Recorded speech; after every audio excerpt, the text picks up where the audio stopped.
പ്രിയപ്പെട്ട സുഹൃത്തുക്കളെ, കേരളത്തിലെ പ്രശസ്ത വയലിനിസ്റ്റായിരുന്ന ബാലഭാസ്കർ, ആ ബാലഭാസ്കറിൻ്റെ മരണത്തെക്കുറിച്ച് നമ്മൾ മാസങ്ങളായി ചർച്ച ചെയ്തുകൊണ്ടിരിക്കുകയാണ്. നമുക്കറിയാം, ബാലഭാസ്കർ 2018 ആണെന്നാണ് എൻ്റെ ഓർമ്മ.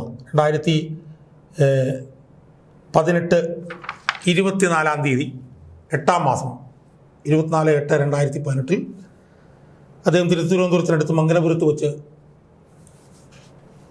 ഒരു കാർ ആക്സിഡൻറ്റിൽ മരണപ്പെട്ടു എന്നാണ് നമുക്ക് അറിയാൻ കഴിയുന്നത്. ആ ബാലഭാസ്കറിൻ്റെ മരണം അന്ന് നടന്നതിനെ തുടർന്ന് ഇന്നിപ്പോഴും ദുരൂഹതകൾ ആ മരണത്തെ വിട്ടുമാറിയിട്ടില്ല. ബാലഭാസ്കറിൻ്റെ കുട്ടിയും മരിച്ചു. ബാലഭാസ്കറിൻ്റെ ഭാര്യ മരണാസന്നയായി കുറേ നാൾ ആശുപത്രിയിൽ കിടന്നു. അവസാനം അവർ രക്ഷപ്പെട്ടു. രണ്ടാമതൊരു കുട്ടി ഉണ്ടായിരുന്നതും രക്ഷപ്പെട്ടു എന്നാണ്. എന്തായാലും ബാലഭാസ്കറിൻ്റെ മരണം നടന്ന് ഏതാണ്ട് 7 വർഷങ്ങൾ കഴിഞ്ഞിട്ടും ഇപ്പോഴും ആ മരണവുമായി ബന്ധപ്പെട്ടിട്ടുള്ള ദുരൂഹതകൾ മാറിയിട്ടില്ല എന്നതാണ് നമ്മൾ അടിസ്ഥാനപരമായി മനസ്സിലാക്കേണ്ട ഒരു കാര്യം. ഇപ്പോഴും അതൊരു അപകട മരണമായിരുന്നോ, അതോ അതൊരു കൊലപാതകമായിരുന്നോ,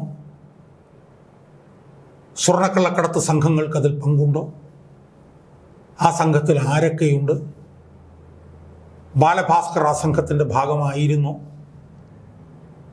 കലാഭവൻ സോബി എന്ന് പറഞ്ഞൊരു കഥാപാത്രം പറഞ്ഞ കുറേ കാര്യങ്ങളുണ്ട്, ഇതൊരു കൊലപാതകമായിരുന്നു എന്ന് പറഞ്ഞു. അത് ശരിയോ തെറ്റോ? അതിലൊന്നും തന്നെ ഇതുവരെ ഈ 2018 24/8/2018 കഴിഞ്ഞ് ഇത്രയും നാൾ കഴിഞ്ഞിട്ട് 2025 എത്തിയിട്ടും അതിൻ്റെ ദുരൂഹതകൾ ഇതുവരെ മാറിയിട്ടില്ല എന്നതാണ് വസ്തുത. ഇപ്പോഴും ദുരൂഹതകൾക്ക് പുറമെ ദുരൂഹതകളാണ്. ഏതാനും മാസങ്ങൾക്ക് മുമ്പ് ബാലഭാസ്കറിൻ്റെ ഭാര്യ ഒരു ചാനലിന് ഒരു അഭിമുഖം കൊടുത്തിരുന്നു. അതിനെ തുടർന്ന് ബാലഭാസ്കറിൻ്റെ ഭാര്യയ്ക്ക് ഇതിനെക്കുറിച്ച് അറിയാമായിരുന്നു. ബാലഭാസ്കറിൻ്റെ ഭാര്യ ഈ കള്ളക്കടത്ത് സംഘങ്ങളെ രക്ഷപ്പെടുത്താൻ വേണ്ടിയിട്ട് ശ്രമിക്കുകയായിരുന്നു. ബാലഭാസ്കർക്ക് കള്ളക്കടത്ത് സംഘവുമായി ബന്ധമുണ്ടായിരുന്നു എന്നുള്ളത് ഭാര്യയ്ക്ക് അറിയാമായിരുന്നു. അങ്ങനെ ഒരുപാട് സംശയങ്ങൾ ഇപ്പോഴും ഇങ്ങനെ വിങ്ങി നിൽക്കുകയാണ്. സുഹൃത്തുക്കളെ, ഈ പശ്ചാത്തലത്തിൽ ഞാൻ ഈ വീഡിയോയിലൂടെ എൻ്റെ പ്രേക്ഷകരുമായി ഞെട്ടിക്കുന്ന ചില വിവരങ്ങൾ പങ്കുവെക്കാൻ വേണ്ടിയിട്ടാണ് ശ്രമിക്കാൻ പോകുന്നത്. സുഹൃത്തുക്കളെ, ഈ ബാലഭാസ്കറിൻ്റെ മരണം അവരുടെ മാതാപിതാക്കളുടെയൊക്കെ ഇടപെടലിൻ്റെയൊക്കെ ഭാഗമായി അത് CBI അന്വേഷണത്തിന് വിട്ടിരുന്നു. CBI ആദ്യം ഇതുമായി ബന്ധപ്പെട്ട് ഒരു അന്വേഷണം നടത്തിയിട്ട് ഇത് ഒരു അപകട മരണമായിരുന്നുവെന്നും ഇതിനകത്ത് വേറെ ദുരൂഹതകളൊന്നും ഇല്ലായിരുന്നു എന്നും പറഞ്ഞ് ഒരു റിപ്പോർട്ട് സമർപ്പിച്ചു. ആ റിപ്പോർട്ടിനെതിരെ ബാലഭാസ്കറിൻ്റെ മാതാപിതാക്കൾ ഹൈക്കോടതിയെ സമീപിച്ചു. ഹൈക്കോടതി ആ റിപ്പോർട്ട് പരിശോധിച്ചിട്ട് വിശദമായൊരു വിധിന്യായം പുറപ്പെടുവിച്ചു. ആ വിധിന്യായത്തിൽ അത് ബെച്ചു കുര്യൻ തോമസ് എന്ന് പറയുന്ന ഒരു ന്യായാധിപൻ്റെതായിരുന്നു ആ വിധിന്യായം. അത് 2023 ഒക്ടോബർ 5-നാണ് ആ വിധി പുറപ്പെടുവിച്ചത്. ആ വിധിയിൽ അദ്ദേഹം വിശദമായ ചില കാര്യങ്ങൾ പറഞ്ഞു.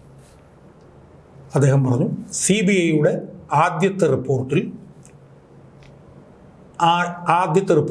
20 വീഴ്ചകളുണ്ട് എന്ന് ബിച്ചു കുര്യൻ തോമസ് എന്ന് പറഞ്ഞ ന്യായാധിപൻ ചൂണ്ടിക്കാണിച്ചു.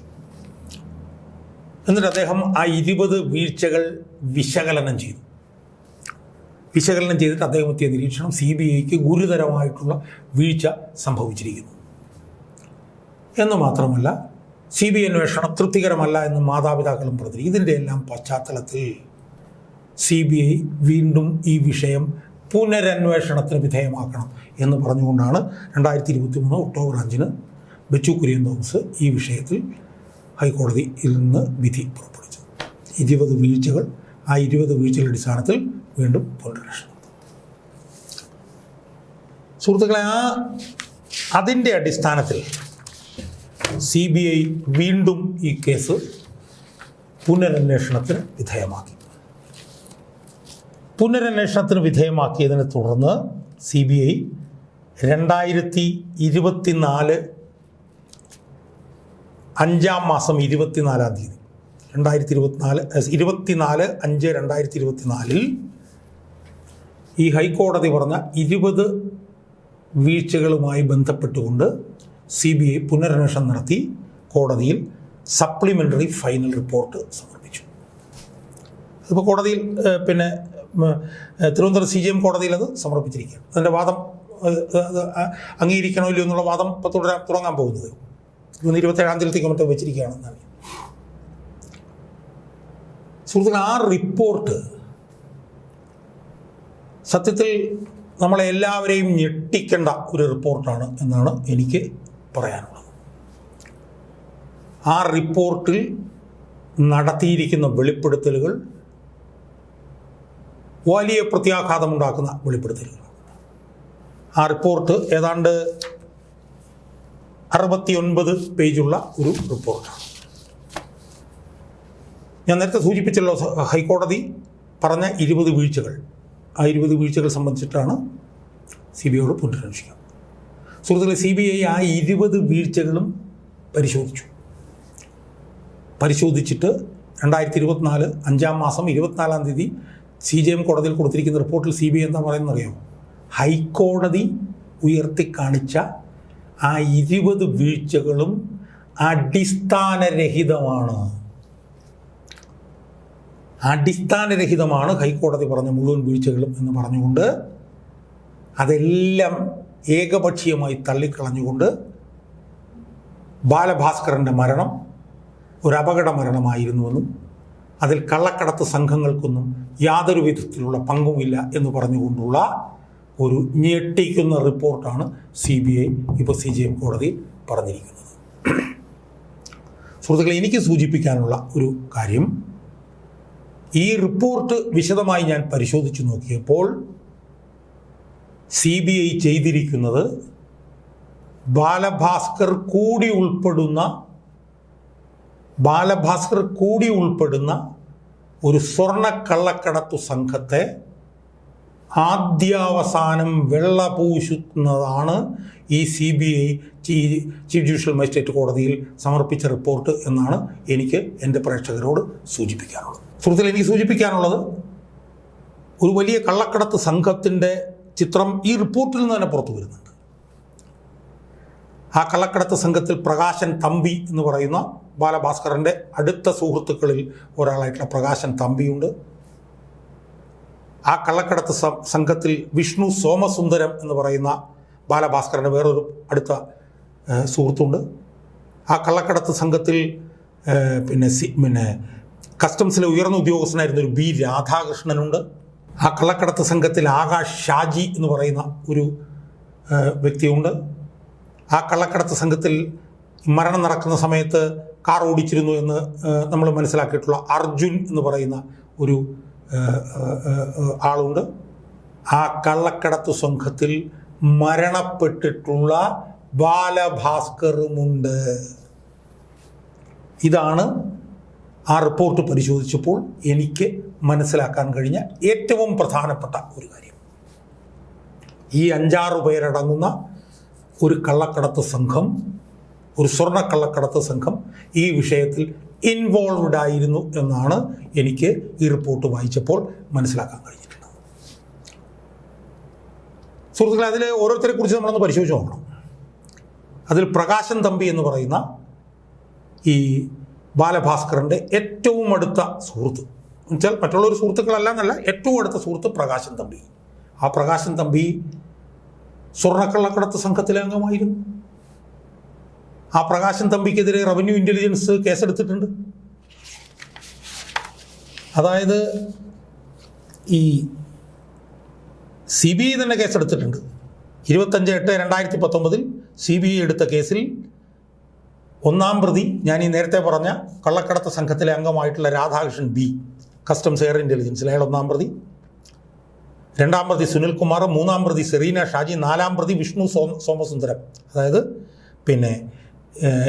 ബാലഭാസ്കറിൻ്റെ അടുത്ത സുഹൃത്ത്, 5-ാം പ്രതി ബിജു മോഹൻ, 6-ാം പ്രതി വിനീത രത്നകുമാർ, 7-ാം പ്രതി അബ്ദുൾ ഹക്കീം, 8-ാം പ്രതി റഷീദ് PK, 9-ാം പ്രതി പ്രകാശ് തമ്പി. അപ്പോൾ CBI എടുത്തിട്ടുള്ള ഒരു സ്വർണ്ണക്കള്ളക്കടത്ത് കേസിൽ തന്നെ പ്രതികളാണ് ഈ കള്ളക്കടത്ത് സംഘത്തിലുള്ള പ്രകാശൻ തമ്പിയും വിഷ്ണു സോമസുന്ദരവും ബി രാധാകൃഷ്ണനും. അവർ 3 പേരും ഈ കള്ളക്കടത്ത് സംഘത്തിൽ ഉള്ള പ്രതികളാണ് സുഹൃത്തുക്കളെ. അവർക്കെല്ലാവർക്കും ബാലഭാസ്കറുമായി ബന്ധമുണ്ടെന്നും ബാലഭാസ്കറുമായി സാമ്പത്തിക ഇടപാടുകൾ ഈ വിഷ്ണു സോമസുന്ദരവും പ്രകാശൻ തമ്പിയും ഒക്കെ നടത്തിയിരുന്നു എന്ന് ഈ CBI റിപ്പോർട്ടിൽ തന്നെ പറയുന്നുണ്ട്.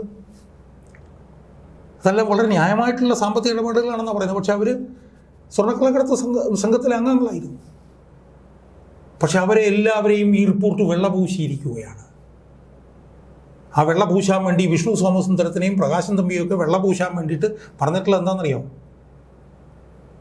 ബാലഭാസ്കറുടെ മരണത്തിന് ശേഷമാണ് അവർ കള്ളക്കടത്ത് കേസിൽ പിടിയിലായത് എന്നാണ്. ശരിയായിരിക്കാം, ബാലഭാസ്കറുടെ മരണത്തിന് ശേഷമായിരിക്കും അവർ കള്ളക്കടത്ത് കേസിൽ പ്രതികളായിട്ടുള്ളത്. പക്ഷേ ബാലഭാസ്കറുടെ മരണത്തിന് മുമ്പ് അവർ കള്ളക്കടത്തിൽ ഇടപെട്ടിട്ടുണ്ടോ എന്ന് CBI പരിശോധിച്ചിട്ടുണ്ടോ സുഹൃത്തുക്കളെ? ഒരു സ്ഥലത്തും CBI പരിശോധിച്ചിട്ടില്ല.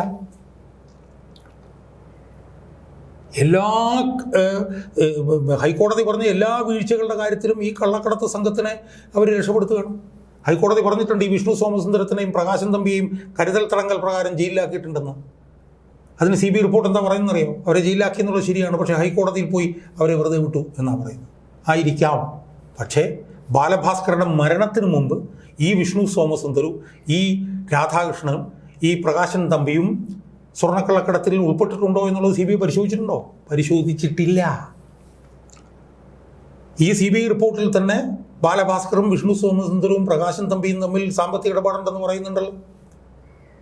ഈ CBI കേസിൽ 1-ാം പ്രതിയായിട്ടുള്ള ബി രാധാകൃഷ്ണൻ എന്ന് പറഞ്ഞ കസ്റ്റംസിലെ എയർ ഇന്റലിജൻസിലെ ഉദ്യോഗസ്ഥനായിട്ടുള്ള ഇയാളെ വിഷ്ണു സോമസുന്ദരത്തിന് പരിചയപ്പെടുത്തി കൊടുത്തത് ബാലഭാസ്കറാണെന്ന് ഈ റിപ്പോർട്ടിൽ പറയുന്നുണ്ട് സുഹൃത്തുക്കളെ. അതിനെക്കുറിച്ചിട്ട് അന്വേഷിച്ചിട്ടില്ല. അപ്പോൾ ഹൈക്കോടതി പറഞ്ഞ എല്ലാ വീഴ്ചകളും ഏകപക്ഷീയമായി തള്ളിക്കളയുകയാണ്. ഹൈക്കോടതി പറഞ്ഞിരുന്നു ഈ പ്രകാശൻ തമ്പി ഈ മരണം നടന്ന് 3-4 മണിക്കൂർ കഴിഞ്ഞപ്പോൾ മംഗലപുരം പോലീസ് സ്റ്റേഷനിൽ പോയി ബാലഭാസ്കറിൻ്റെ മൊബൈൽ ഫോണുകൾ ഏറ്റുവാങ്ങിയിരുന്നു, അതിനെക്കുറിച്ച് പരിശോധിക്കണമെന്ന് പറഞ്ഞു. അതിലും പ്രകാശൻ തമ്പിയെ കുറ്റവിമുക്തനാക്കിയിരിക്കുകയാണ്. വിഷ്ണു സോമസുന്ദരത്തിനെ കുറ്റവിമുക്തനാക്കിയിരിക്കുകയാണ്. ഈ കള്ളക്കടത്ത് സംഘത്തിൽ അംഗമായിട്ടുള്ള ആകാശ് ഷാജിയുമായി അപകടത്തിൻ്റെ തലേ ദിവസം 8.5 മിനിറ്റ് ഫോൺ സംഭാഷണം നടത്തിയിട്ടുണ്ട് പ്രകാശൻ തമ്പി.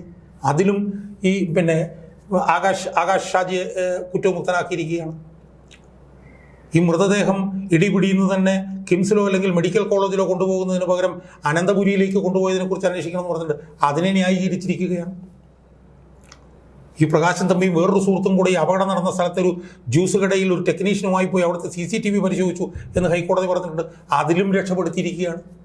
അപ്പോൾ ആ നിലയിൽ ഞാനിപ്പോൾ ഈ വീഡിയോയിൽ ഞാൻ എല്ലാ കാര്യങ്ങളും പറയുന്നില്ല, ഇനിയും എനിക്ക് വീഡിയോകൾ ചെയ്യാറുണ്ട്, അതുകൊണ്ട് എല്ലാ കാര്യങ്ങളും ഞാൻ പറയുന്നില്ല. എനിക്ക് ഈ വീഡിയോയിൽ ആകെപ്പാടെ പറയാനുള്ള ഒരു പ്രധാനപ്പെട്ട കാര്യമെന്ന് പറയുന്നത് ഈ CBI റിപ്പോർട്ട് കള്ളക്കടത്തു സംഘങ്ങൾക്ക് വേണ്ടി എഴുതിയുണ്ടാക്കിയ റിപ്പോർട്ടാണ്. പ്രകാശൻ തമ്പിയും വിഷ്ണു സോമസുന്ദരവും രാധാകൃഷ്ണനും ആകാശ് ഷാജിയും അർജുനും ബാലഭാസ്കറും അടങ്ങുന്ന ഒരു കള്ളക്കടത്ത് സംഘത്തിൻ്റെ പ്രവർത്തനം ഇതുമായി ബന്ധപ്പെട്ടുണ്ടായിട്ടുണ്ട് എന്നുള്ളത് വളരെ വ്യക്തമാണ്. ആ കാര്യത്തിലെല്ലാം കള്ളക്കടത്ത് സംഘങ്ങളെ പരിപൂർണമായി വെള്ളപൂശുന്ന ഒരു റിപ്പോർട്ടാണ് ഇത് എന്നാണ് എനിക്ക് സൂചിപ്പിക്കാനുള്ളത്. ഇതുമായി ബന്ധപ്പെട്ട് ചെയ്യുന്ന ഒരു 2-3 വീഡിയോകളിൽ ആദ്യത്തെ വീഡിയോ ആയതുകൊണ്ട് തൽക്കാലം ഞാനിവിടെ നിർത്തുന്നു. ഇനി അടുത്ത വീഡിയോയിൽ ഇതിനേക്കാൾ ഞെട്ടിക്കുന്ന വിവരവുമായി ഈ CBI റിപ്പോർട്ടുമായി ബന്ധപ്പെട്ട് ഞാൻ പുറത്തു വരുന്നതായിരിക്കും.